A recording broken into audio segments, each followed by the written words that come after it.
নমস্কার, আমি উর্না। শুরু করছি প্যারালাল ঝলক। ডিজিটাল মিডিয়ায় এই প্রথমবার আপনারা দেখছেন বাংলায় খেলার বুলেটিন।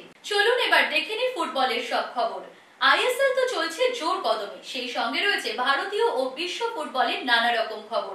আর এই সব খবর নিয়ে আমাদের বিশেষ সেগমেন্ট খেল সকার। শেষ পর্যন্ত ডার্বি নিয়ে জট কাটল। গুয়াহাটিতেই হচ্ছে 11ই জানুয়ারির আইএসএল ডার্বি। মোটামুটি নিশ্চিত হয়েই ছিল, শুধু পুলিশের অনুমতির জন্য আটকে ছিল। বুধবার সকালে সবুজ সংকেত দিয়ে দিল পুলিশ। আইএসএলের Kolkata derby Mohun Bagan East Bengal match নিয়ে সেজে উঠছে গুয়াহাটি। কলকাতা ডার্বি চলে গেল গুয়াহাটিতে। হাজার হাজার সমর্থক হতাশ। আয়োজক মোহনবাগান যতই ক্ষতির মুখে পড়ুক, যতই হতাশ হোক, তাদের উপরও দায় চাপাচ্ছেন অনেকে। খোদ মোহনবাগানের প্রাক্তন সচিব সঞ্জয় বোস যদিও বললেন এত হা হুতাশে কিছু নেই, তারপরও মোহনবাগান ম্যানেজমেন্টের দিকে আঙুল তুললেন।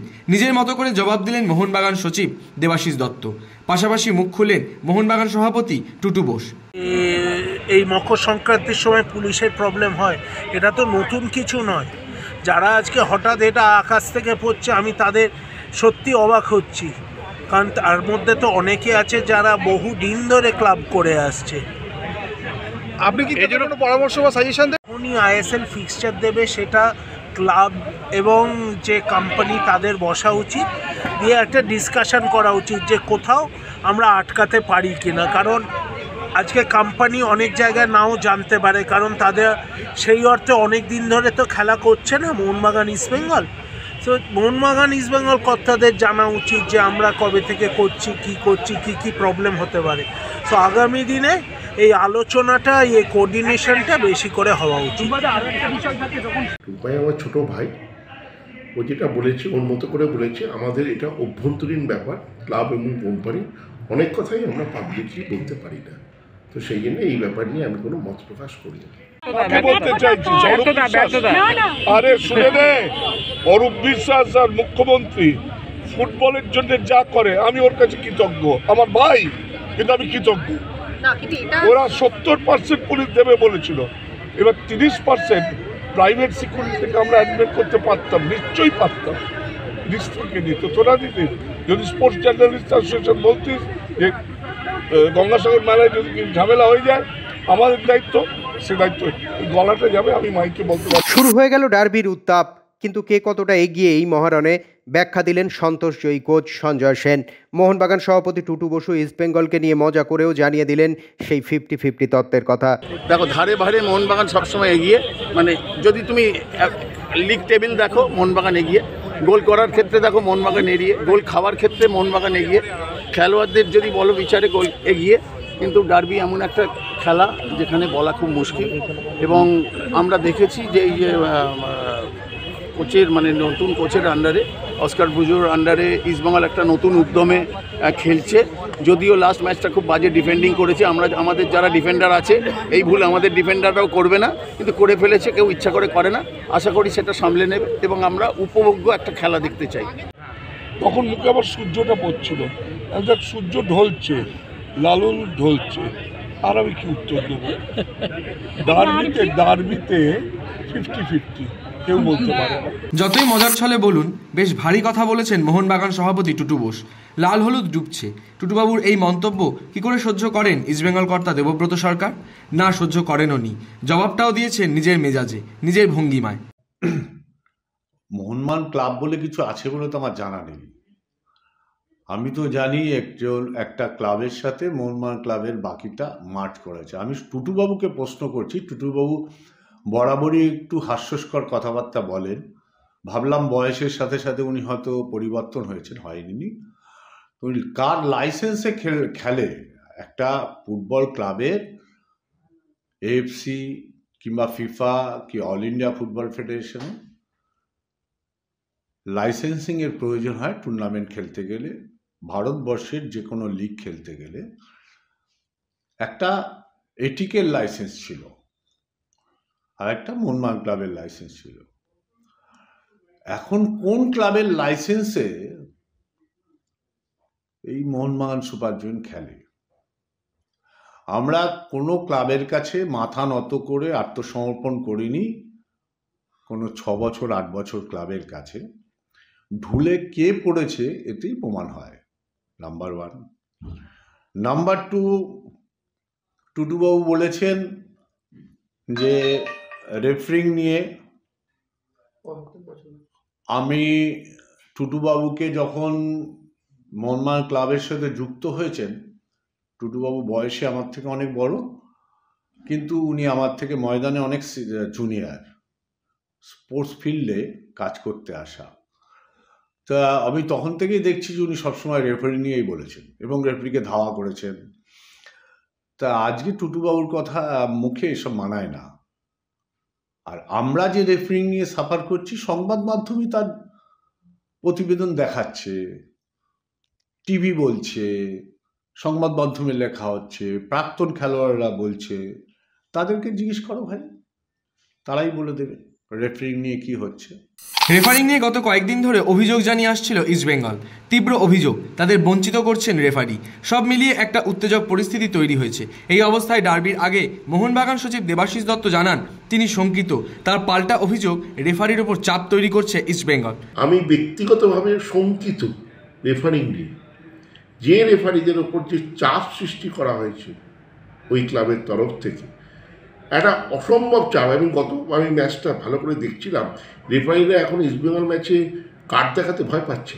কলকাতায় পাওয়া যাবে না ডার্বির টিকিট। গুয়াহাটিতে স্টেডিয়াম থেকেই টিকিট সংগ্রহ করতে হবে সমর্থকদের। প্রায় 24,000 দর্শক আসন রয়েছে আসামের ইন্দিরা গান্ধী অ্যাথলেটিক স্টেডিয়ামে। কিন্তু মোহনবাগানের থেকে কম টিকিট পাবে ইস্টবেঙ্গল, কারণ মোহনবাগানের দাবি এই মরশুমের গত ডার্বিতে ইস্টবেঙ্গলের পক্ষ থেকে কম টিকিট দেওয়া হয়েছিল তাদের, তাই তারাও সেই পথই অনুসরণ করতে চায়। ডার্বির আগে বড় ধাক্কা মোহনবাগানে। অনুশীলনে বড় চোট পেয়ে ডার্বি থেকে ছিটকে গেলেন অনিরুদ্ধ থাপা। ব্যাগহিল করতে গিয়ে তিনি পড়ে যান, তাতেই চোট লাগে। চোটের জায়গায় বুধবারই এমআরআই করা হলো। বৃহস্পতিবার রিপোর্ট পেলেই বোঝা যাবে চোট কত বড়। তবে ডার্বিতে হয়তো তার মাঠে নামার কোনো সম্ভাবনা নেই।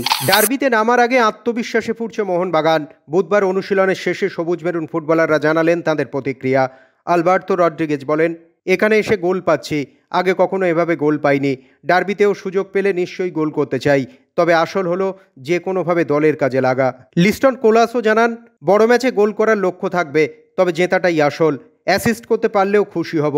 আমরা যেভাবে খেলছি এভাবে খেলে যেতে পারলে আমাদের শিল্ড জেতা কেউ আটকাতে পারবে না। তবে এখন ম্যাচ বাই ম্যাচ ভাবছি। এবার দেখুন ডার্বি নিয়ে শুভাশিস বসু কি বললেন। কলকাতায় ডার্বি হলে সবসময় তার আলাদা অনুভূতি, অন্য কোথাও সেটা পাওয়া যায় না। কোভিডের সময় গোয়ায় ডার্বি হয়েছিল, কলকাতার মতো অনুভূতি হয়নি। তবু গুরুত্বপূর্ণ ম্যাচ, 50-50। ইস্টবেঙ্গল আগে কি করেছে সেটা এই ম্যাচে প্রভাব ফেলে না। বড় ম্যাচের জন্য ফিট হয়ে উঠেছেন স্টুয়ার্ট ও দিমিত্রি। তবে এদিন অনুশীলনে দিমিকে তেমন স্বচ্ছন্দ মনে হলো না। তাকে দেখে সত্যিই কতটা ম্যাচ ফিট তা নিয়ে সংশয় থেকে গেল। তবে স্টুয়ার্ট ডার্বিতে নামার জন্য তৈরি। এদিন অনুশীলনে প্রথম একাদশে কামিংস ও ম্যাকলারেনকে রেখে দেখে নিলেন কাকে প্রথম একাদশে রাখবেন। তবে গ্রেগ স্টুয়ার্ট ও ম্যাকলারেন জুটিকে প্রথম একাদশে রাখার সম্ভাবনাই বেশি। মঙ্গলবার গভীর রাতে শহরে পৌঁছেছেন সল ক্রেসপো। এখনও পুরোপুরি ফিট নন, কিন্তু তাকে রেখেই ডার্বির ছক করছেন ইস্টবেঙ্গল কোচ অস্কার ব্রুজো।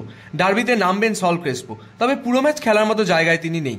10 থেকে 15 মিনিটের জন্যই মাঠে নামবেন লাল হলুদের এই তারকা ফুটবলার। বুধবার দলের সঙ্গে অনুশীলনে যোগ দিয়েছিলেন তিনি। মূল অনুশীলনে অবশ্য ছিলেন না সল ক্রেসপো, সাইড লাইনেই দৌড়েছেন।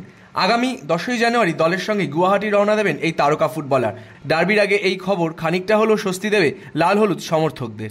হাতে সময় রয়েছে আর মাত্র 2 দিন, এরপরই গুয়াহাটিতে ডার্বির মহারণ। কিন্তু সেই ম্যাচে কি নামতে পারবেন আনোয়ার আলী? তার নামা ঘিরে হঠাৎই দেখা দিয়েছে অনিশ্চয়তা। বুধবার সকলে অনুশীলন করলেও আনোয়ার সেভাবে অনুশীলন করতে পারলেন না। তাকে খুঁড়িয়ে মাঠে ঢুকতে দেখা যায়, আর এই ছবিটাই চিন্তা বাড়ানোর জন্য যথেষ্ট। তবে শোনা যাচ্ছে তার চোট গুরুতর নয়, কিন্তু যেখানে চোট লেগেছিল সেই জায়গাটাই ফুলে রয়েছে।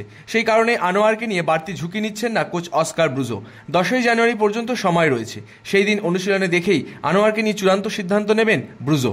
ডার্বি একেবারে দোরগোড়ায়, তার আগে দল গোছানো নিয়েই যেন চিন্তায় ইস্টবেঙ্গল কোচ অস্কার ব্রুজো। চোট আঘাতে জর্জরিত লাল হলুদ ব্রিগেড। প্রভাত লাকড়া এবং রাকিব নেই ডার্বিতে। চোটের জন্য 2 ফুটবলারই ছিটকে গিয়েছেন। ডার্বিতে রক্ষণ সাজানো নিয়েই এখন চলছে হিসাব নিকাশ।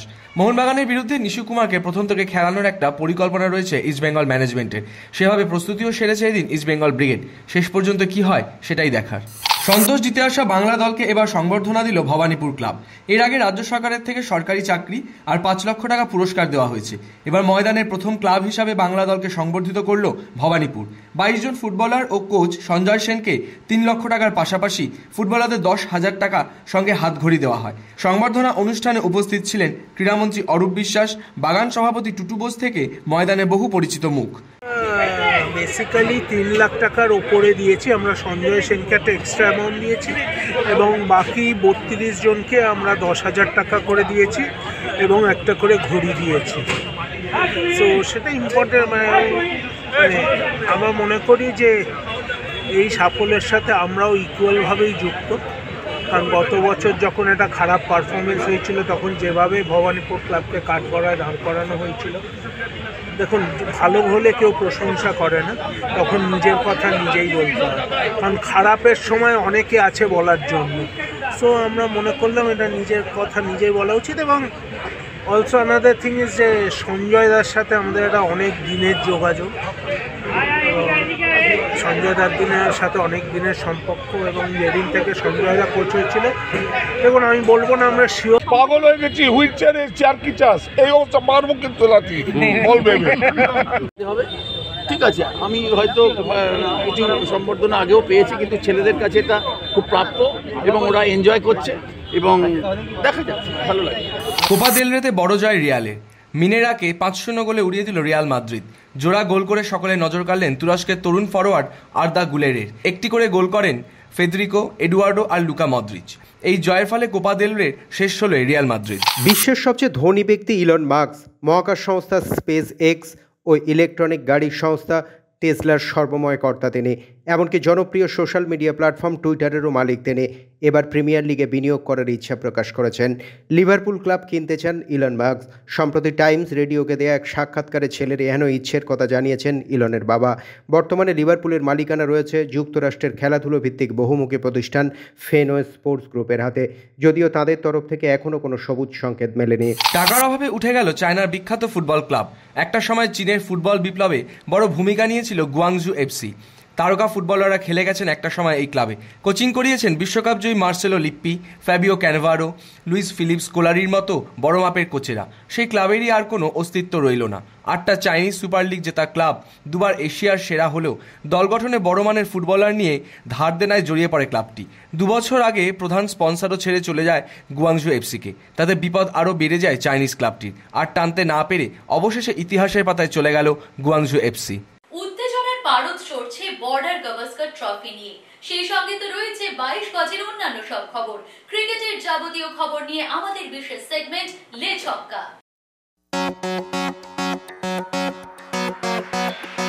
অস্ট্রেলিয়া থেকে ফেরার পরই কোচের সঙ্গে রিভিউ বৈঠকে বসতে পারে বিসিসিআই। অস্ট্রেলিয়ার বিরুদ্ধে ভারতের পারফরমেন্স নিয়েই সেখানে আলোচনা হবে বলে শোনা যাচ্ছে। তবে কোচ কিংবা অধিনায়ক নিয়ে এখনই কোনো বড়সড় সিদ্ধান্ত নেওয়ার সম্ভাবনা নেই। ভারতের এই পারফরমেন্স নিয়ে নাকি কোচকে কোনো রকম দোষারোপ করার পথেও হাঁটতে চাইছে না বোর্ড। সূত্রের খবর, ব্যাটারদের ব্যর্থতার দায় কখনোই কোচের ওপর চাপাতে চাইছে না বিসিসিআই কর্তারা। শেষ পর্যন্ত রিভিউ মিটিংয়ে কি হয় সেটাই দেখা। বর্ডার গাভাস্কার ট্রফি হার ভারতের, এবার দেশে ফেরার পালা। 8ই জানুয়ারি অস্ট্রেলিয়া থেকে ভারতের উদ্দেশ্যে রওনা দিলেন টিম ইন্ডিয়ার ক্রিকেটাররা। বর্ডার গাভাস্কার ট্রফি হারলেও এবার সামনে রয়েছে ইংল্যান্ডের বিরুদ্ধে নতুন চ্যালেঞ্জ। সেই সঙ্গে রয়েছে চ্যাম্পিয়ন্স ট্রফি। এবার ফোকাসে ইংল্যান্ড সিরিজ। চ্যাম্পিয়ন্স ট্রফির আগে এই সিরিজেই ভারতীয় দলের বেশ কয়েকজন ক্রিকেটারের পারফরমেন্সের পরীক্ষা হবে। এরপরই চ্যাম্পিয়ন্স ট্রফিতে সুযোগ। অস্ট্রেলিয়া সফরে ধরাশায়ী ভারতীয় ক্রিকেট। ব্যাট হাতে চূড়ান্ত ব্যর্থ কোহলি রোহিত, সঙ্গে বুমরার চোট আর ড্রেসিং রুমের ঝামেলা। তবে এবার সামনে যে ইংল্যান্ড সিরিজ, আর ফোকাস রয়েছে চ্যাম্পিয়ন্স ট্রফির দল ঘোষণা নিয়ে। এই পরিস্থিতিতে কি বলছেন প্রাক্তন ক্রিকেটার সম্বরণ বন্দ্যোপাধ্যায়? রোহিত শর্মা লাল বলে এই ফার্স্ট ডেজ 100%, কিন্তু বিরাট কোহলি এখনো তুমি লক্ষ্য করে দেখো, বিরাট কোহলি ইন ইংল্যান্ড ওই সময়টা, এখন ইন অস্ট্রেলিয়া টোটাল 12 বার উইকেটের পেছনে আউট হয়েছে। উইকেটের পেছনে অর্থাৎ আইদার কট বিহাইন্ড বা কটার স্কিট বা কটার গালি এই সামওয়্যার। তো এইটা কোনো কারণে ওর টেকনিক্যালি একটা প্রবলেম তো নিশ্চয়ই হচ্ছে, যেটা সুনীল গাভাস্কার বারে বারে মেনশন করেছে, ওর পাটা টপ অফ দা বল যাচ্ছে না, হাফ দিয়ে ব্যাটটাকে হ্যাং করে দিচ্ছে। যে কোনো কারণেই হোক, সে টেকনিক্যাল প্রবলেম, সেইখানে আউট হয়ে যাচ্ছে। আমি বলি বিরাট কোহলির মধ্যে এখনো ক্রিকেট যথেষ্ট রয়েছে। রোহিত শর্মার ব্যাপারে আমি অতটা শিওর নেই। মনে হয় না লাল বলে এখানে কন্টিনিউ। বুমরা তো চোট পাবেই, আমরা তো বারে বারে বল যাচ্ছি। বুমরা তুমি লক্ষ্য করে দেখো, এই সিরিজটা খেলা হয়েছে Australian batting versus Justin Bumrah bowling. বুমরার যা অ্যাকশন যা তাতে ইনজুরি হওয়ার সম্ভাবনা প্রবল। বুমরার অ্যাকশন তো মাইকেল হোল্ডিং বা কপিল দেবের মতো না, যে স্মুথ অ্যাকশন। ও বেসিক্যালি দেখবে 8 পা এই স্টেপ হাঁটে, তারপরে বলটা করে, টোটাল বলটা করে শোল্ডারের জোরে। He got tremendous power in the shoulder, এবং বলের সিমটা সোজা থাকে, কখনো বাইরে কখনো ভেতরে, এবং তার মধ্যে ওর ইয়র্কার এবং বাউন্সার আছে স্ট্রং, যার জন্য ব্যাটসম্যান কনসেন্ট্রেট করতেই পারছে না। বুমরাকে যদি বাঁচিয়ে রাখতে ইন্ডিয়ান বিসিসিআইকে সিলেকশন কমিটি উচিত ওকে রেস দিয়ে দিয়ে মাঝে মাঝে ভালো জায়গায় খেলানো। মোহাম্মদ শামি এখন পর্যন্ত যে খেলাগুলো খেলেছে, একটা রঞ্জি ট্রফি বাদে সবই T20 বা বিজয় হয়ে যায়, অর্থাৎ সাদা বল। তো ওর মানে match fitness in test match কতটা আমি বলতে পারবো না, সেটা বলতে পারবে নিতিন প্যাটেল অর্থাৎ বলের যে ফিজিও তার সঙ্গে আছে। এবং এই মুহূর্তে আমি যতটা জানি ও বিজয় যারা খেলছে বেঙ্গালোরে, এখন মোটামুটি বোলিং ফিট। কারণ সামনে যেহেতু ফেব্রুয়ারির আগে চ্যাম্পিয়ন্স ট্রফিতে ফেব্রুয়ারিতে তারা এই খেলারই, আমার মনে হয় তার মধ্যেও নিশ্চয়ই ম্যাচ ফিট হয়ে যাবে। সামনেই রয়েছে ইংল্যান্ডের বিরুদ্ধে সিরিজ, এরপরই ভারতীয় দল নামবে চ্যাম্পিয়ন্স ট্রফির মঞ্চে। সেখানেই ভারতীয় দলের 3 তারকার খেলা ঘিরে শুরু হয়েছে জল্পনা। মোহাম্মদ শামি, রবীন্দ্র জাদেজা এবং KL রাহুল, এই 3 জনকে স্কোয়াডে রাখা হবে কিনা এই নিয়েই চলছে নানান আলোচনা। শোনা যাচ্ছে চলতি সপ্তাহের শেষেই দল নির্বাচনের বৈঠকে বসবে নির্বাচকরা। রোহিত, বিরাট তাদের ভাবনায় থাকলেও এই 3 জনকে নিয়েই হতে পারে আলোচনা। চোট পেয়ে মাঠের বাইরে রয়েছেন শামি, তবে বিজয় হাজারেতে শেষ 2 ম্যাচেই 8 ওভার করে বোলিং করেছেন তিনি। অন্যদিকে জাদেজা এবং রাহুলের ফর্ম চিন্তায় রাখছে সকলকে। তবে বর্ডার গাভাস্কার ট্রফির পর ইংল্যান্ড সিরিজ তো বটেই, চ্যাম্পিয়ন্স ট্রফিতেও সুযোগ পাওয়ার ব্যাপারে এগিয়ে রয়েছেন যশস্বী জয়সওয়াল। চ্যাম্পিয়ন্স ট্রফি শুরু হতে আর বাকি মাত্র 35 দিন, তার আগেই বড়সড় চিন্তায় ICC। পাকিস্তানের 3টি স্টেডিয়ামে কাজ এখনও শেষ করতে পারেনি তারা। গত বছরের 31শে ডিসেম্বরের মধ্যে স্টেডিয়ামে কাজ শেষ করার কথা ছিল, সেই সময় ইতিমধ্যেই পেরিয়ে গিয়েছে। জোর কদমে কাজ চললেও পাকিস্তানের এই 3 স্টেডিয়ামের কাজ এখনও চলছে।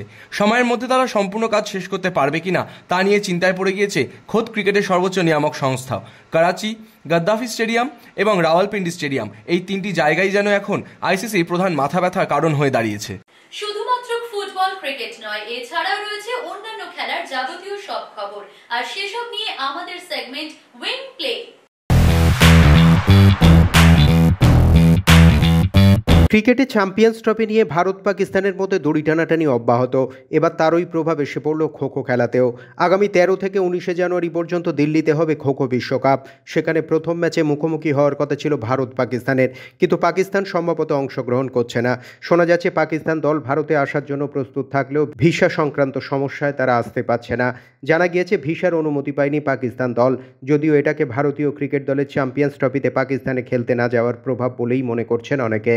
মালয়েশিয়া ওপেনের শেষ 16তে পৌঁছে গেলেন HS প্রণয়। কানাডার ব্রায়ান ইয়ংকে হারিয়েছেন তিনি। ম্যাচের ফলাফল 21-12, 17-21, 21-15। প্রথম গেমে জিতলেও দ্বিতীয় গেমে হেরে যান, আবার তৃতীয় গেমে প্রত্যাবর্তন করেন প্রণয়। মঙ্গলবার স্টেডিয়ামের ছাদ থেকে জল পড়ায় বন্ধ করা হয়েছিল ম্যাচ। 1 ঘন্টা অপেক্ষা করে বিকেল 4:15তে পুনরায় ম্যাচ শুরু করা হয়, কিন্তু সেই ম্যাচ আর মঙ্গলবার শেষ করা সম্ভব হয়নি। বুধবার সেই ম্যাচ জেতেন প্রণয়। খেলার জগতে শোনা যায় নানা রকমের মন্তব্য, আর সেরা সেরা মন্তব্যের কোলাজ নিয়ে আমাদের বিশেষ সেগমেন্ট থ্রো ইন। জাতীয় দলের খেলা না থাকলে বিরাট ও রোহিতের উচিত ঘরোয়া ক্রিকেট খেলা এবং নিজেরা কী অবস্থায় আছেন সেটা বোঝা। দুটো কারণে ঘরোয়া ক্রিকেট খেলা উচিত ওদের। প্রথমত, আধুনিক প্রজন্মের প্লেয়ারদের সঙ্গে খেলার অভ্যেস হবে এবং সিনিয়র প্লেয়ার হিসেবে নিজেদের অভিজ্ঞতা ভাগ করে নিতে পারবে জুনিয়রদের সঙ্গে। খোয়াজার সময় চুরি করার চেষ্টা করছিল, কিন্তু দুর্ভাগ্যজনক যে ও আউট হয়ে যায়। দোষটা হয়তো আমার, তবে ক্রিকেটে এমন হতেই পারে। বুমরাকে কৃতিত্ব দিতে হবে, ও উইকেটটা তুলে নেয়। মেসি ও সুয়ারেজের সঙ্গে আবার খেলতে পারলে দারুণ হবে। ওরা আমার বন্ধু, এখনও আমরা কথা বলি। আমাদের 3 জনের জুটিকে আবার ফিরিয়ে আনার চেষ্টা করাই যায়। যদিও আমি আল হিলালে এখন ভালোই আছি, কিন্তু ফুটবল মানেই তো চমক। ভবিষ্যতে কি হয় কে বলতে পারে। প্যারালাল ঝলক আজ এ পর্যন্তই। খেলার দুনিয়ার যাবতীয় সব খবর সবার আগে জানতে চোখ রাখুন প্যারালাল ঝলকে। প্যারালাল ঝলক প্রতিদিন রাত 10টায়।